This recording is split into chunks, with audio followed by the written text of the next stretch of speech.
Defence के cafe में लड़की पर तशद्दुद का वाकया, झगड़े और तशद्दुद का मुकदमा दरिश्ता थाने में दर्ज। असल कहानी क्या है? मुतासरा लड़की का बयान सिर्फ सिटी 21 पर। मैं और मेरी दोस्त ईमान इमरानी ब्रिटिश नेशनल हैं। हमें बड़ा बुखारी कैफे में खाना खाने गए। आमना और रंजा शाह दोनों टिकटॉकर्स हैं। हमें तशद्दुद का निशाना बनाया। गिदा फहद का कहना था, मेरे पास तमाम चीज़ों के सबूत मौजूद हैं। आपको अपडेट कर रहे हैं। डिफेंस के कैफे में लड़की पर तशद्दुद का वाकया पेश आया है। झगड़े और तशद्दुद का मुकदमा दरख्शां थाने में दर्ज किया गया है। असल कहानी क्या है? मुतासरा का बयान सिर्फ सिटी 21 पर। मैं और मेरी दोस्त ईमान इमरानी ब्रिटिश नेशनल हैं। हम बड़ा बुखारी कैफे में खाना खाने गए। आमना और रंजा शाह दोनों टिकटॉकर्स हैं। हमें तशद्दुद का निशाना बनाया। गिदा फहद का कहना था, मेरे पास तमाम चीज़ों के सबूत मौजूद हैं। डिफेंस के कैफे में लड़की पर तशद्दुद का वाकया, झगड़े और तशद्दुद का मुकदमा दरख्शां थाने में दर्ज। असल कहानी क्या है? मुतासरा लड़की का बयान सिर्फ सिटी 21 पर। मैं और मेरी दोस्त ईमान इमरानी जो कि ब्रिटिश नेशनल हैं, हम बड़ा बुखारी कैफे में खाना खाने गए थे। हम लोग खाना खा रहे थे कि एक लड़का घुसता है और इसके साथ 4 लड़कियां होती हैं। लड़कियों को मैं पहले से ये जानती हूँ, जिनमें से एक का नाम सीना है, दूसरे का नाम रंजा शाह और एक का नाम आमना शाह है। आमना और रंजा शाह दोनों टिकटॉकर्स हैं। इस हवाले से मज़ीद तफसीलात उसामा मलिक से जानते हैं। उसामा, अपडेट कीजिएगा इस हवाले से। आयशा, बिल्कुल देखें, ये डिफेंस का इलाका बड़ा बुखारी था, जहाँ पर एक कैफे में तशद्दुद का वाक़या पेश आया था, जहाँ पर कुछ खवातीन और एक मर्द मौजूद होता है। उसमें जो है वो 2 लड़कियां होती हैं, उनको तशद्दुद का निशाना बनाया जाता है।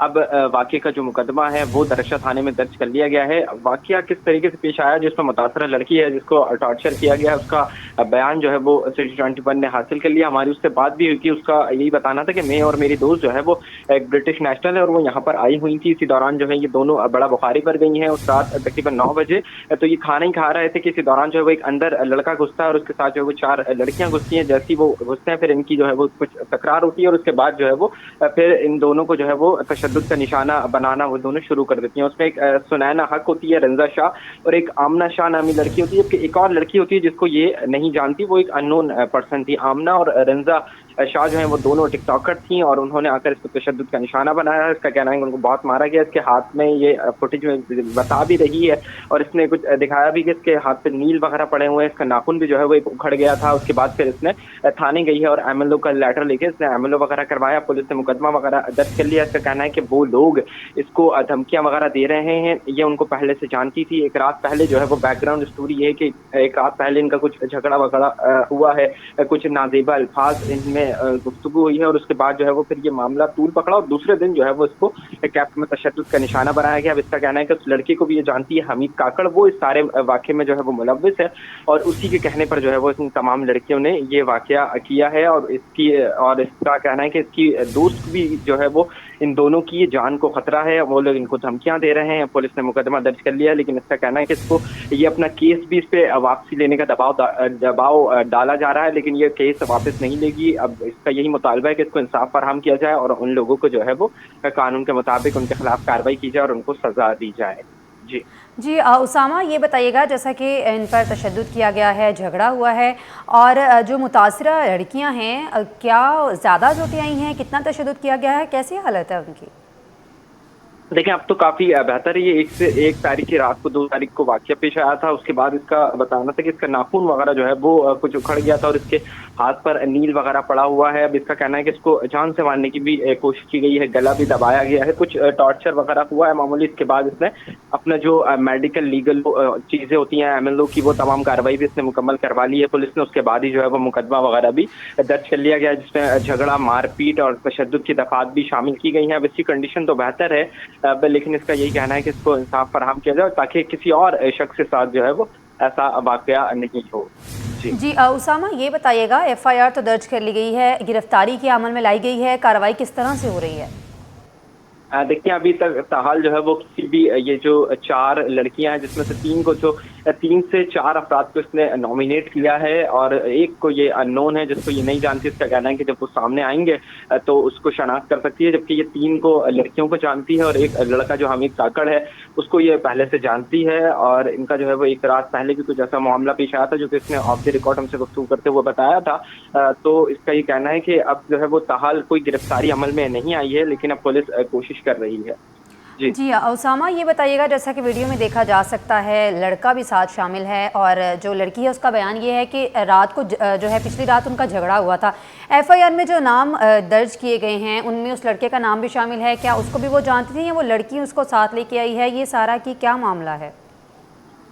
आयशा देखिए, जब इसके एफआईआर के जो बैकग्राउंड में स्टोरी है वो ये है कि एक रात पहले जो है वो कुछ लड़कियों को जानती थी, उन्हीं के थ्रू जो है वो इसकी लड़के से इंटरेक्शन हुआ है और उसमें लड़के ने जो है वो इसको कुछ नाज़ेबा अल्फाज कहे हैं। उसकी बुनियाद पर जो है वो फिर लड़कियों ने भी उस लड़की का साथ दिया। उस रात, एक रात पहले का ये इंसिडेंट है, उसमें जो है वो इनका झगड़ा वगैरह हुआ है। फिर उसके बाद ये दोनों वहाँ पर चली गई वहाँ से। फिर उसके बाद इनका कॉल्स वगैरह भी आई है। दूसरी रात जब ये उस कैफे में मौजूद थी, बकौल इसके बताना है कि उस रात जो है वो फिर उनकी कॉल आई उन लड़के और लड़कियों की, उन्होंने इसकी लोकेशन मांगी, इसने अपनी लोकेशन बता दी।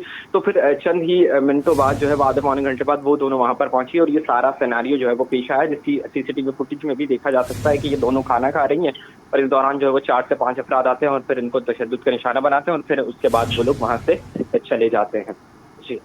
जी उसामा मलिक अपडेट कर रहे थे। उसामा, आपका शुक्रिया। ऐसा आगे बढ़े, आपको बताएं, एमक्यूएम पाकिस्तान की एहतजाजी तहरीक जोर पकड़ने लगी। बल्दिया उज़्मा कराची और टाउन के रिटायर्ड मुलाजमीन के वाजिबात की अदायगी के लिए एमक्यूएम पाकिस्तान का एहतजाज। एमक्यूएम पाकिस्तान की जानिब से 9 जुलाई को बल्दिया उज़्मा कराची की मरकजी इमारत के बाहर एहतजाज किया जाएगा। इसी हवाले से मज़ीद तफसीलात शुएब मुख्तार से जानते हैं। शुएब, बताइएगा।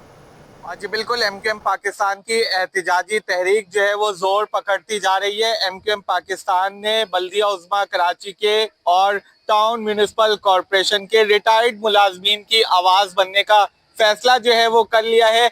एमक्यूएम की जानिब से 9 जुलाई को बल्दिया उज़्मा कराची की मरकजी इमारत के बाहर जो है रिटायर्ड मुलाजमीन के वाजबात की अदायगी और पेंशनर्स की पेंशन में इजाफा ना होने पर जो है बाकायदा तौर पर एहतजाज किया जाएगा। इस एहतजाज से एमक्यूएम पाकिस्तान के मरकजी रहनुमा और अरकान सूबाई व कौमी असम्बली जो है वो खिताब करेंगे।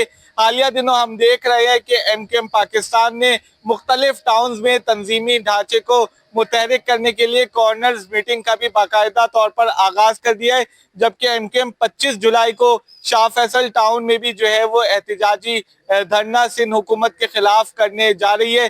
ताहम शाह फैसल टाउन के धरने से कबल जो है एमक्यूएम पाकिस्तान ने बल्दिया उज़्मा कराची और टीएमसी के रिटायर्ड मुलाजमीन के वाजबात की अदायगी और पेंशनर्स में इजाफे से मुतालिक जो है एहतजाज का फैसला किया है। आने वाले दिनों में शहर के तमाम टाउन में एमक्यूएम की जानिब से जो है वो जलसे किए जाएंगे। जी, नाज़िमाबाद टाउन में तनख्वाहों की अदायगी में ताख़ीर के खिलाफ मुलाजमीन सरापा एहतजाज बन गए। मुलाजमीन ने कलम छोड़ हड़ताल करते हुए दफातर की तालाबंदी कर दी। फौरी तौर पर तनख्वाहों और लिव इन कैशमेंट की अदायगी का मुतालिबा। टाउन इंतजामिया का मौक़िफ़ है कि एक मुलाजिम के वाजिबात से मुतल्लिक़ अदालती केस के बायस अकाउंट्स मुंजमद हैं। मज़ीद जानते हैं हमारे नुमाइंदे रिजवान अहमद से। रिजवान, बताइएगा। जी, नाज़िमाबाद टाउन की मरकज़ी इमारत में इस वक्त मैं मौजूद हूँ, जहाँ पे कलम छोड़ हड़ताल कर दी गई है, तालाबंदी कर दी गई है मुलाजमीन की जानिब से और किसी डिपार्टमेंट में कोई काम होता हुआ दिखाई नहीं दे रहा है। उसकी वजह यह है कि एक अदालती मैटर था जिसके नतीजे में यहाँ पे जो अकाउंट हैं वो अदालत के हुक्म पर जो है वो मुंजमद कर दिए गए थे। नहीं हो सकी है। लेबर डिवीज़न के जॉइंट इंचार्ज हमारे साथ मौजूद हैं, सैयद अहमद अली, उनसे मज़ीद जानते हैं। अहमद साहब, बहुत शुक्रिया। बताइएगा एहतजाज की वजह क्या है? असल में नाज़िमाबाद टाउन में तकरीबन 1000 के करीब मुलाजमीन है जिनकी तनख्वाहें पिछले 1.5 महीने से अदा नहीं की गई हैं, क्योंकि बकरीद की वजह से एडवांस तनख्वाह की गई थी, जिसकी वजह से अभी आज 6 तारीख हो गई है और एम्प्लॉइज़ को तनख्वाह नहीं मिली। उसकी वजह यह है कि हमारे टाउन के एक एम्प्लॉय ने टाउन के ख़िलाफ़, टाउन के इंतज़ामिया के ख़िलाफ़ हाई कोर्ट में पटिशन दायर की थी। उस पटिशन की में फ़ैसला दिया गया था कि उसको वाजिबात अदा किए जाएँ, जबकि वाजिबात टाउन की इंतज़ामिया अदा कर चुकी है। फैसला दिया था उसी वक्त अकाउंट्स मुंजमद कर दिए गए थे? नहीं, कोर्ट ने कहा था कि अगर 22 तारीख तक वाजिबात ना अदा किए जाएँ तो उनके अकाउंट मुंदबिज कर दी जाए। 22 तारीख को टाउन के जो अकाउंट डिपार्टमेंट है उसने कोई तकरीबन 37 लाख रुपए का चेक उसके हक में बना के उसको दे भी दिया था, लेकिन क्योंकि हमारी अदालत में पेश किया, अदालत में पेश कर दिया था, लेकिन जो हमारी वकील जो वकील साहिबान हमारा केस ले गए, हमारा लॉ डिपार्टमेंट है उसकी नाअहली है, हमारी एडमिनिस्ट्रेशन की नाअहली है, जिसकी वजह से कोर्ट को ये मुतमईन नहीं कर पाए और 1000 एम्प्लॉयज़ जो अपनी तनख्वाहों के लिए आज दर बदर की परेशानी उठा रहे हैं। दीगर चीज़ें भी तो होती हैं, लीव इनकैशमेंट है, रिटायर मुलाजमीन के वाजिबात हैं, उनका क्या मामला है? देखिए, जो लीव इनकैशमेंट है वो पिछले तकरीबन जनवरी से हम अदा नहीं कर पाए हैं। फाइनेंस की जब बात की जाए तो पता चलता है जी फाइनेंस की कमी है, चीज़ें की कमी है, पैसे नहीं मिल रहे, ओजेटी नहीं मिल रही, 10,000 बहाने बताए जाते हैं।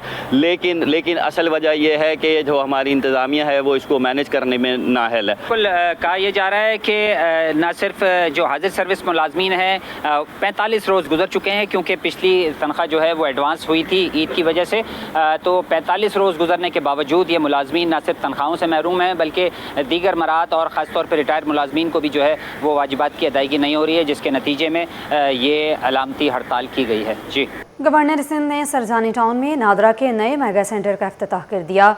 नए नादरा मेगा सेंटर से लाखों शहरियों को एक ही छत तले शनाख्ती दस्तावेजात, वेरिफिकेशन, पासपोर्ट, असलहा लाइसेंस समेत मुख्तलिफ सहूलियात मैसर आएंगी। डीजी नादरा सिंध आमिर अली खान के मुताबिक सेंटर को जदीद खतूत पर इस्तवार करते हुए मुकम्मल तौर पर कैशलेस और पेपरलेस बनाया गया है। मजीद जानते हैं मोहम्मद खुर्शीद रहमानी से। जी खुर्शीद।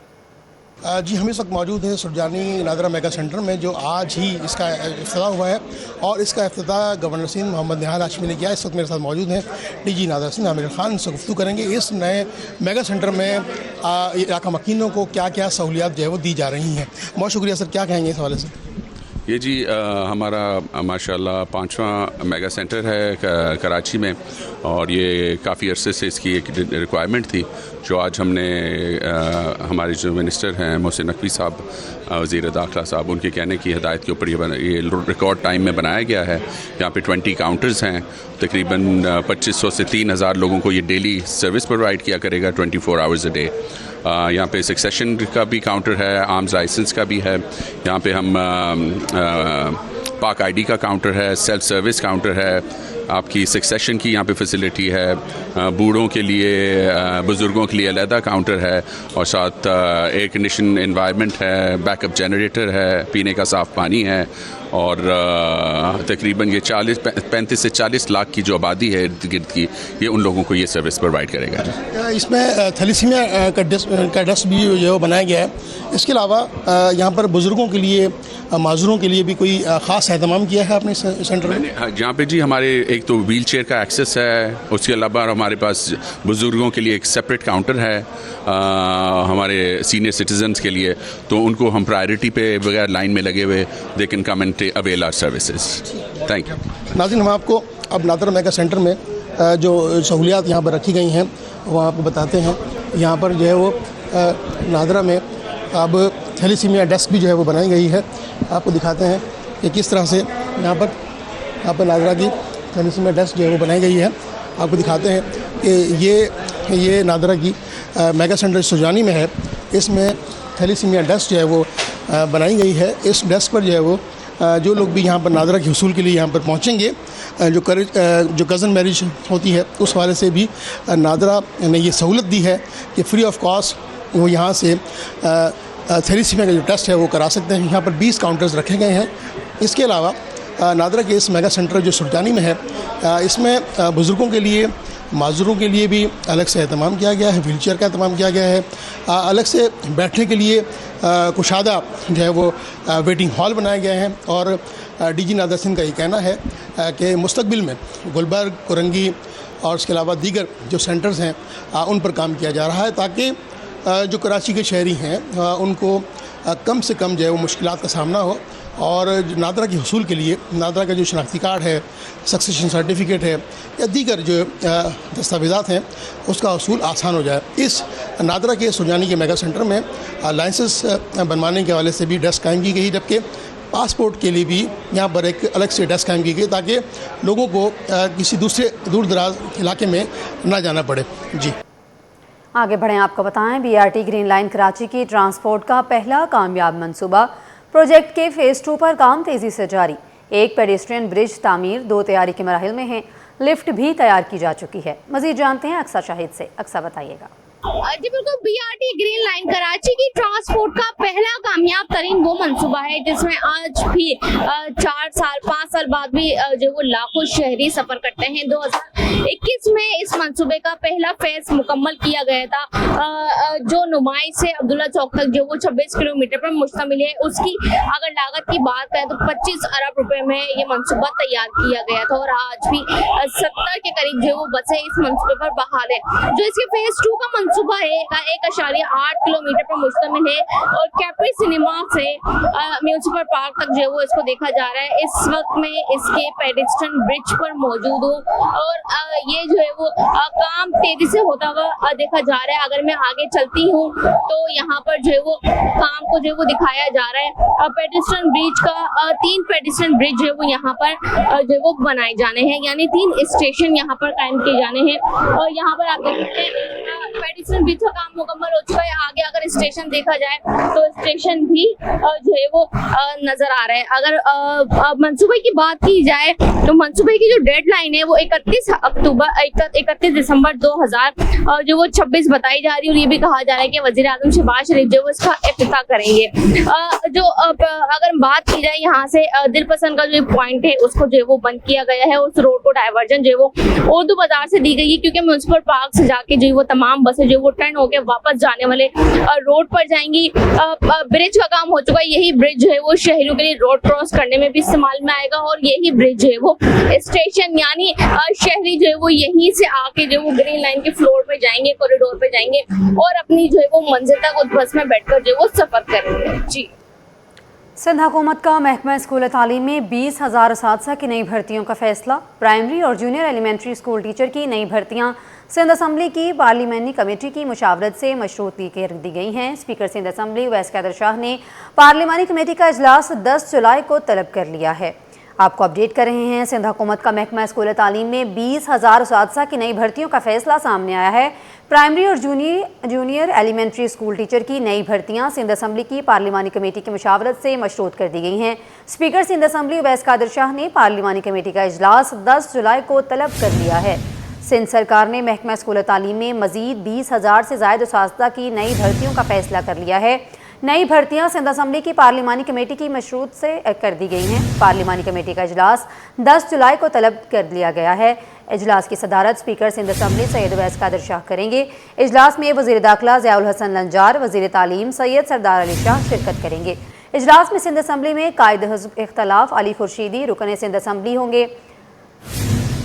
इजलास में सेक्रेटरी कानून, सेक्रेटरी स्कूल तालीम भी शिरकत करेंगे। इजलास में प्राइमरी और जूनियर एलिमेंट्री स्कूल टीचर्स की नई भर्तियों पर गौर किया जाएगा। इस हवाले से मज़ीद तफसीलात आज़ाद नौरियों से जान लेते हैं। आज़ाद, अपडेट कीजिएगा।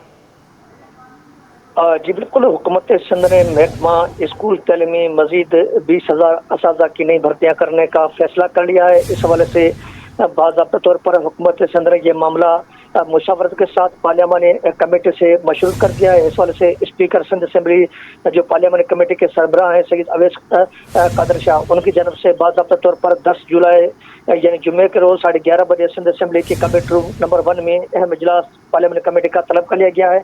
इस इजलास में सूबाई वज़ीर तालीम सैयद सरदार अली शाह, सूबाई वज़ीर दाखिला ज़ियाउल हसन लंजार, इनके अलावा सिंध असम्बली में कायद हिज़्ब इख्तिलाफ अली खुर्शीदी और दीगर जो है पार्लियामानी कमेटी के जो मेंबरान दीगर जमात वो भी शिरकत करेंगे। इस इजलास में सेक्रेटरी कानून, सेक्रेटरी स्कूल तालीम भी शिरकत करेंगे। इजलास में हालिया जो है IBA टेस्ट पास जो PST यानी primary school teacher, junior elementary school teacher जो है जो टेस्ट पास कर चुके हैं, 40% से ज़्यादा जो नंबर हासिल किए हैं, उनको भर्ती करने के हवाले से मुशावरत की जाएगी। मुशावरत करने के बाद में इन असातिज़ा को भर्तियों करने के हवाले से हद में फैसला किया जाएगा। क्योंकि इससे कबल जो है सिंध असम्बली के बड़े इजलास में ये पार्लियामानी कमेटी बनाने का फैसला किया गया था, जिसके बाद committee speaker Sindh assembly Awais Qadir Shah की सरबराही बनाएगी और पार्लियामानी कमेटी फैसला करेगी कि इनके मुस्तकबिल का फैसला किया जाए। और इन असातिज़ा को जो टेस्ट पास है 40% से ज़्यादा नंबर हासिल कर चुके हैं, उनको बतौर टीचर के तौर पर भर्ती किया जाए, जिसमें प्राइमरी स्कूल टीचर्स भी शामिल हैं और जूनियर एलिमेंट्री स्कूल टीचर्स भी शामिल हैं, जिनको जो महकमा स्कूल तालीम से भर्ती करने का उसूली तौर पर फैसला किया जाएगा, जिसका फैसला बाज़ाब्ता तौर पर पार्लियामानी कमेटी करेगी और पार्लियामानी कमेटी की मंजूरी के बाद बाज़ाब्ता तौर पर महकमा स्कूल तालीम इस पर अमल दरामद का आगाज़ करेगा। जी आज़ाद नूरी अपडेट कर रहे थे। आज़ाद, शहर कायद में पानी का मसला हल न किया जा सका। आज भी मुतअद्दिद इलाकों में पानी मैसर नहीं। शाह फैसल कॉलोनी 5.5 नंबर के रिहायशी भी बूंद बूंद को तरस गए। कहते हैं कि कई सालों से पानी की सहूलियात से महरूम हैं। इलाके में पानी की लाइनें तो मौजूद हैं लेकिन पानी नहीं है। हमें महंगे दामों टैंकर खरीदने पड़ते हैं। मज़ीद जानते हैं रिमशा इस्माइल से। रिमशा बताइएगा। जी बिल्कुल, शहर कायद में के बासी जो है वो पानी की बूंद बूंद को तरस गए हैं। कराची के मुतादिद इलाकों की अगर हम बात करें तो पानी की लाइनें तो मौजूद है लेकिन उस पर पानी नहीं आता, जिसमें ना सिर्फ ख़वातीन को बल्कि बच्चों को भी परेशानी का सामना करना पड़ता है। अगर हम बात करें मौसम जो है वो गर्म है, लिहाजा पानी की ज़रूरत ज़्यादा होती है। ख़वातीन भी हमारे साथ मौजूद है। शाह फैसल पौने 5 में इस वक्त मौजूद हूँ। यहाँ से इनसे बात कर लेते हैं, क्या कहना चाहेंगी? पानी नहीं आता इलाके में, कितनी मुश्किलात का सामना करना पड़ता है क्योंकि गर्मी का मौसम है, पानी भी ज़्यादा चाहिए होता है। सही है ना, पानी भी चाहिए, गटर लेन भी है, पानी भी है पीने का, पानी आता ही नहीं है।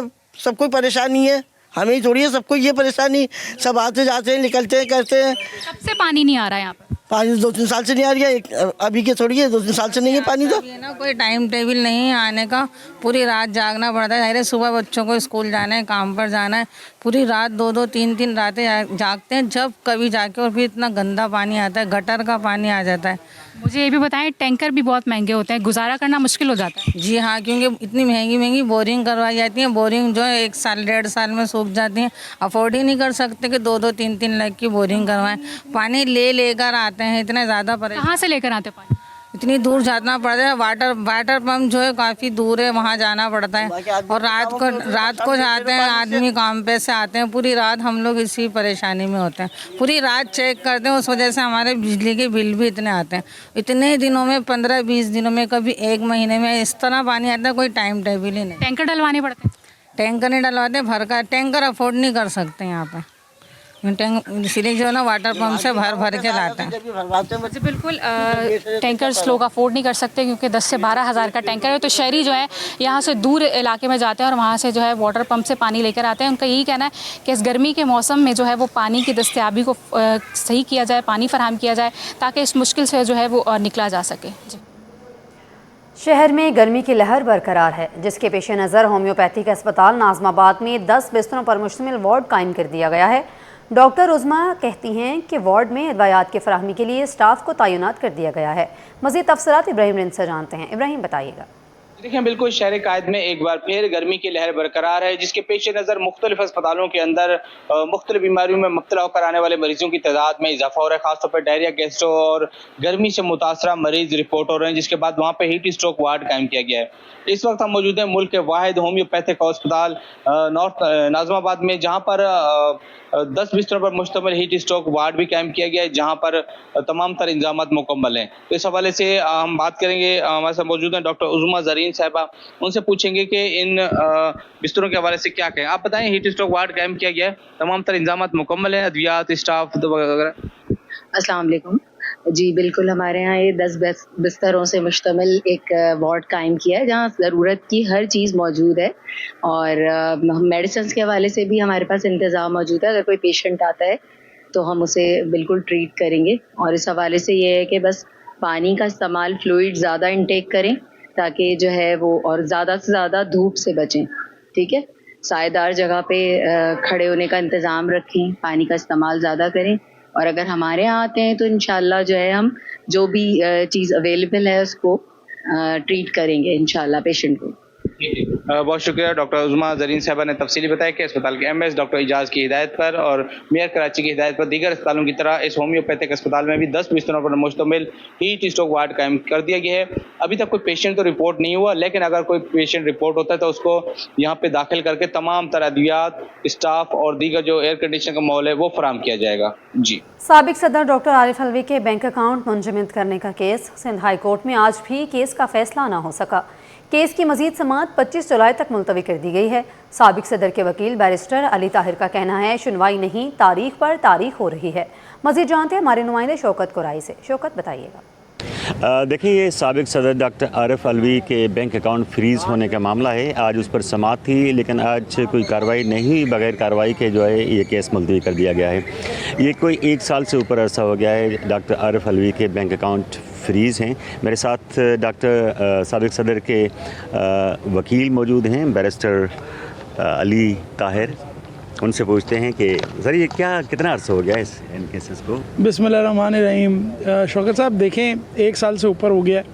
1 साल से हमारी पिटिशन चल रही है और जिसके अंदर 2 दफ़ा ऐसा भी हो चुका है कि वो फ़ैसला जो केस है वो फाइनली हर्ड हो चुका है, यानी कि दोनों फरीकों को, हमें और वफाकी हुकूमत और NCCIA को सुना जा चुका है।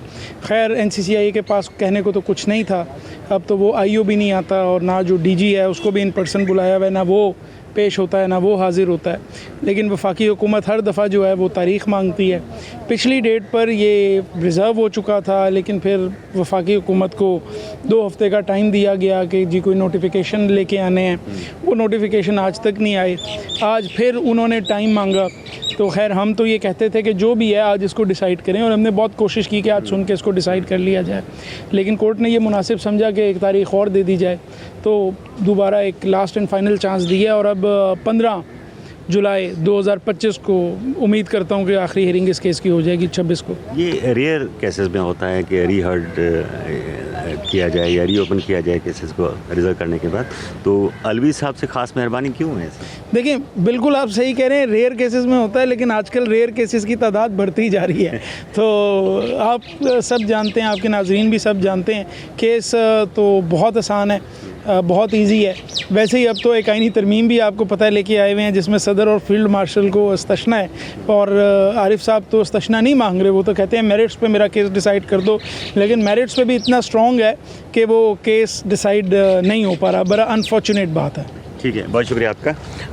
आपने सुना कि एक केस रिजर्व हो चुका था, लेकिन दोबारा इसे खोला गया और अभी भी उनके वकील पुरुमीद हैं, कहते हैं कि अदालत इसको मेरिट पर डिसाइड करे। जी, कारोबारी हवाले से खबर शामिल करते हुए आपको बताएं, पाकिस्तान स्टॉक एक्सचेंज में तेज़ी का रुझान।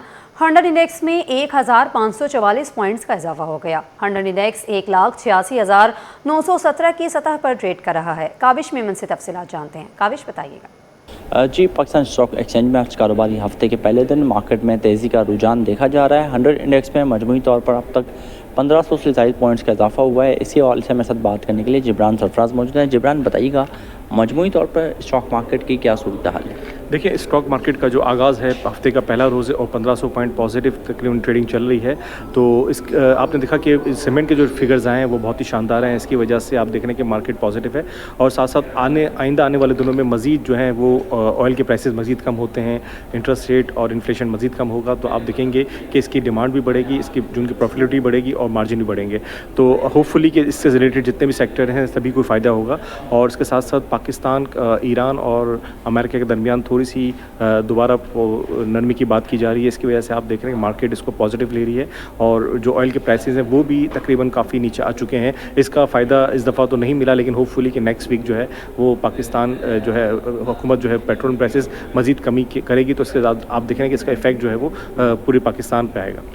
जिब्रान मौजूद थे, तफसीलन बता रहे थे कि पाकिस्तान स्टॉक एक्सचेंज में सरमाएकार मुतहरिक हैं, यही वजह है कि 100 इंडेक्स नए रिकॉर्ड बना रहा है। जी, न्यूज़ स्टूडियो से फिल वक्त इतना ही। देखते रहिए सिटी 21।